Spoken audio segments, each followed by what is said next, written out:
Welcome to college TV. నిన్న సాయంత్రం దాదాపు 8-8:30 గంటల ప్రాంతంలో మాజీ మంత్రి హరీష్ రావుకి ఫోన్ ట్యాపింగ్లో సిట్ నోటీసులు జారీ చేయడం జరిగింది. ఈరోజు ఉదయం 10 గంటలకు జూబ్లీస్లోని సిట్ ఆఫీస్కు రావాలని చెప్పడం జరిగింది. సో దీని వెనకాల ఉన్నటువంటి రాజకీయ కోణం ఇవన్నీ వీటి గురించి మనం మాట్లాడేటువంటి ప్రయత్నం అయితే చేద్దాం మిత్రులారా. అయితే జనరల్గా ఎవరికైనా సిట్ కనుక నోటీసులు ఇస్తే ఖచ్చితంగా కొన్ని రోజుల పాటుగా కొన్ని రోజుల సమయం ఇస్తుంది. మేబీ 3 డేసా 4 డేసా 5 డేసా ఇస్తుంది. కానీ సడన్గా నిన్న సాయంత్రం దాదాపు 8-8:30 గంటల ప్రాంతంలో నోటీసులు ఇవ్వడం, ఆ తర్వాత నెక్స్ట్ డే ఉదయం 10 గంటలకు సిట్ ఆఫీస్కి రమ్మనడం వెనకాల ఇది ఎక్కడి విచారణ అనేది కొంత బలమైనటువంటి అనుమానాలు కలుగుతున్నాయి. దీని వెనకాల ఏదో రాజకీయ కుట్ర కోణం ఉందా అనేటువంటి దాంట్లో కొంత బలమైనటువంటి అభిప్రాయాలు బీఆర్ఎస్ పార్టీ నుంచి వస్తూ ఉన్నాయి. సో దీన్ని కేవలం ఈరోజు తెలంగాణ రాష్ట్రంలో ఇప్పుడు 9E బ్లాక్ సంబంధించినటువంటి వ్యవహారం ఏదైతుందో ఇదంతా కూడా రేవంత్ రెడ్డి మెడకు చుట్టుకునే దిశగా ప్రధానమైనటువంటి చర్చ జరుగుతూ ఉంది. ఆ చర్చను డైవర్ట్ చేయడానికి ఈరోజు ఈ ఫోన్ ట్యాపింగ్ అంశంలో ప్రధానంగా హరీష్ రావుకి నోటీసులు ఇచ్చి రేపే రమ్మని చెప్పడం ఏదైతుందో ఇది ఈ ప్రస్తుతం గత 10-15 రోజులు జరుగుతున్నటువంటి కాంగ్రెస్ పార్టీలో జరుగుతున్నటువంటి అంతర్గత యుద్ధం ఏదైతే ఉందో అదంతా మీడియా పరంగా బయటికి రావడం, అసలు కాంగ్రెస్ పార్టీ ఉంటుందా పోతుందా కాంగ్రెస్ ప్రభుత్వం, లేకపోతే ఈ పార్టీ ఈ 10-15 రోజుల పరిణామాలు ఏమైనా చేంజ్ అవుతాయా, ఈ యొక్క ఇష్యూని డైవర్ట్ చేయడానికి మాత్రమే హరీష్ రావుకు ఈ యొక్క ఫోన్ ట్యాపింగ్లో నోటీసులు ఇచ్చారు అనేది చాలా స్పష్టంగా అర్థమవుతుంది. అయితే ఎందుకు జనరల్గా అయితే ఇప్పుడు ఒకసారి నోటీసులు ఇచ్చారనుకోండి, నోటీసులు ఈరోజు ఇస్తే ఖచ్చితంగా 3 or 4 డేస్ టైం ఇస్తారు. ఎందుకంటే తనకు ఆలోచించుకునే టైం ఇస్తారు. ఆ నోటీసులో ఏముంది, లీగల్ టర్మినాలజీ ఏంది, అలా లీగల్గా మనం ఎట్లా ఎదుర్కోవచ్చు ఏంటి అది కొంత మనకు ఆ సమయం ఉంటుంది.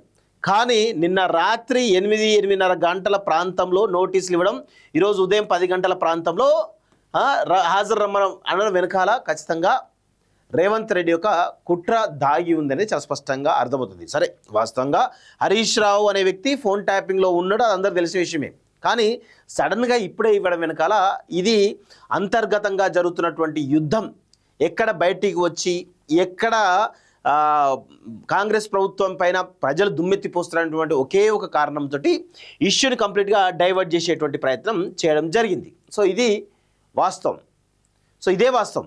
సో ఒకసారి మనం దీనిలో చాలా క్లియర్గా చూద్దాం. సో ఏ నోటీస్ ఇచ్చారు ఏంటి అని చూసినట్లయితే, హరీష్ రావుకు సిట్ నోటీస్, ట్యాపింగ్ కేసులో విచారణకు హాజరు కావాలని ఆదేశం, సిఆర్పిసి సెక్షన్ 160 కింద అందజేత, మంగళవారం ఉదయం 11 గంటలకు రావాలంటూ సోమవారం రాత్రి నోటీసు, నార్సింగ్ నివాసంలో సిబ్బందికి అందజేత, సిద్దిపేట పర్యటనలో ఉన్నటువంటి మాజీ మంత్రి హరీష్ రావుకు నోటీసు ఇదే తొలిసారి అంటూ చూస్తూ ఉన్నాం. సో ఇది ఎవరి ఫోన్ ట్యాపింగ్ కేసులో సంచలనం చోటు చేసుకుంది. మాజీ మంత్రి హరీష్ రావుకు ప్రత్యేక దర్యాప్తు బృందం నోటీసులు జారీ చేసింది. మంగళవారమే జూబ్లీస్ పోలీస్ స్టేషన్లోని సిట్ కార్యాలయంలో విచారణకు హాజరు కావాలని సోమవారం రాత్రి సిఆర్పిఎఫ్ సెక్షన్ 160 కింద నోటీస్ ఇచ్చింది. మంగళవారం ఉదయం 11 గంటలకు అధికారుల ఎదుట హాజరు కావాలని అందులో పేర్కొంది. జూబ్లీస్ ఏసీపీ వెంకటగిరి ఈ నోటీసులు జారీ చేశారు. 2024 మార్చి 10న నమోదైన case crime number 243/2024, IPC section 166, 409, 427, 201, 120B, red with 34 of PDPP act 1984 section 65, 66, 66 ఇట్లా మొత్తానికైతే రావడం జరిగింది. సో పంజాగుట్ట పోలీస్ స్టేషన్లో నమోదైన కేసు తదుపరి విచారణలో భాగంగా ఈ నోటీసులు జారీ చేసినట్లు స్పష్టం చేశారు.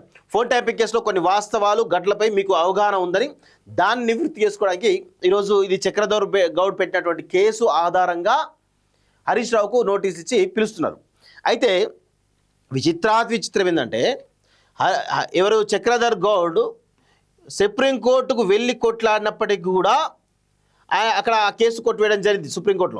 సుప్రీంకోర్టులో కేసు కొట్టివేసిన తర్వాత కూడా ఈరోజు హరీష్ రావుని విచారణకు పిలుస్తున్నారంటే ఖచ్చితంగా దీని వెనకాల బలమైనటువంటి కోణం ఉన్నది, బలమైనటువంటి రాజకీయ కోణం ఉన్నదని చాలా స్పష్టంగా అర్థమవుతుంది. అది స్పష్టంగా రేవంత్ రెడ్డి దావోస్ పర్యటనలో ఉన్నాడు కాబట్టి ఇక్కడ కాంగ్రెస్ సంబంధించినటువంటి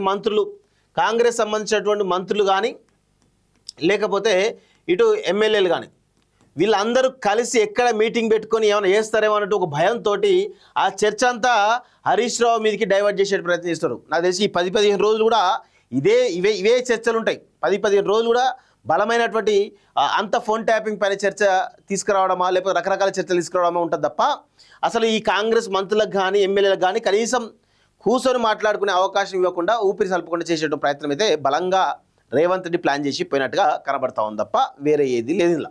ఇది ఫోన్ ట్యాపింగ్ వెనకాల ఉన్నటువంటి అసలైనటువంటి కుట్ర, ఎవరి రేవంత్ రెడ్డి యొక్క కుట్ర. సో ఇది పరిస్థితి మిత్రులారా, చూస్తూ రండి college TV. Thank you very much.